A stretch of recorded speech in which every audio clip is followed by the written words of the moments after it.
ఆంధ్రప్రదేశ్లో వైసీపీ అధికారం కోల్పోయి దాదాపు ఏడాది కావస్తోంది. ముఖ్యమంత్రి పీఠం నుంచి దిగాక వైఎస్ జగన్ సొంత పార్టీ నేతలకు దూరంగా ఉంటున్నారు. అప్పుడప్పుడు తాడపల్లికి వచ్చినా ఆ వెంటనే బెంగళూరు వెళ్లిపోతున్నారు. అయితే జగన్ తీరుపై సొంత పార్టీ నేతలే నారాజ్ అవుతున్నారా? తెలంగాణలో గులాబీ పార్టీ మాదిరిగా ఓ భారీ బహిరంగ సభను నిర్వహించాలనే డిమాండ్ పెరుగుతోందా? మరి ఈ విషయంలో జగన్ కూడా ఈ రెండు పార్టీలను ఫాలో కాబోతున్నారా?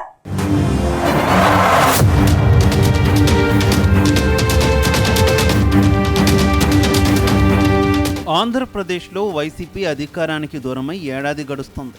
ఈ ఏడాది కాలంలో వైఎస్ జగన్ ఎక్కువ సమయం బెంగళూరుకే పరిమితమయ్యారు. వారంలో 1-2 రోజులు మాత్రమే తాడేపల్లి వచ్చి వెళుతున్నారు. ఇలా వచ్చిన సమయంలో కొందరు నేతలు జగన్ను కలిసేందుకు ప్రయత్నిస్తున్నారు. మరికొందరు నేతలైతే నేరుగా బెంగళూరుకు వెళ్ళి జగన్ను కలిసేందుకు ప్రయత్నిస్తున్నారు. కానీ అందరినీ కలిసేందుకు జగన్ ఆసక్తి చూపడం లేదు. దాంతో కింది స్థాయి కేడర్ పూర్తిగా డీలా పడిందనే టాక్ వినిపిస్తోంది. ఇదే సమయంలో బీఆర్ఎస్, జనసేన పార్టీల మాదిరిగా భారీ బహిరంగ సభలతో కేడర్లో జోష్ నింపే ప్రయత్నం చేయాలని డిమాండ్ పెరుగుతోంది.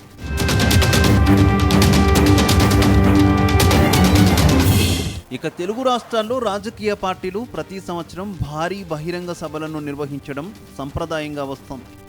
పార్టీ ఆవిర్భావ దినోత్సవాలు, రజతోత్సవాలు వంటి ప్రత్యేకమైన సందర్భాలను ఎన్నుకొని పార్టీలు తమ బలమేంటో ఇతర పార్టీలకు చూపిస్తున్నాయి.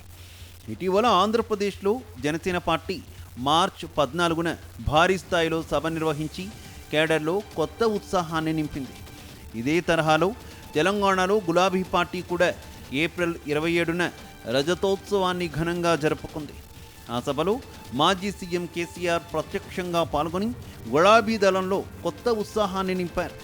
ఈ సభ వల్ల బీఆర్ఎస్ కార్యకర్తల్లో తమ పార్టీపై నమ్మకం మరింత పెరిగిందనే టాక్ వినిపిస్తోంది.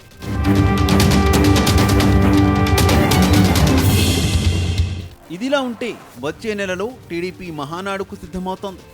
ఈసారి టీడీపీ 43వ మహానాడును కడప జిల్లాలో నిర్వహించేందుకు ఏర్పాట్లు జరుగుతున్నాయి. ముఖ్యంగా పులివెందుల ప్రాంతంలో 3 రోజుల పాటు మహానాడు నిర్వహించాలని చూస్తున్నారు. దీనివల్ల టీడీపీ కేడర్లో మరింత ఉత్తేజం తేవడం ఖాయమని భావిస్తున్నారు. ఇలా ప్రతి పార్టీ తమ కేడర్ను చైతన్యం చేయడానికి ఏటా సభలు నిర్వహించడం కనిపిస్తోంది. అయితే వైఎస్ఆర్ కాంగ్రెస్ పార్టీ మాత్రం ఈ తరహా కార్యకలాపాల నుంచి దూరంగా ఉంటోంది. అంతకుముందు 2017లో కూడా ప్రతిపక్షంలో ఉన్నప్పుడు ఒక పెద్ద సభ చేశారు. కానీ గత అసెంబ్లీ ఎన్నికల్లో ఓటమి తర్వాత వైఎస్ జగన్ నేతలకు అందుబాటులో లేకుండా వెళ్లారనే ప్రచారం సాగుతోంది.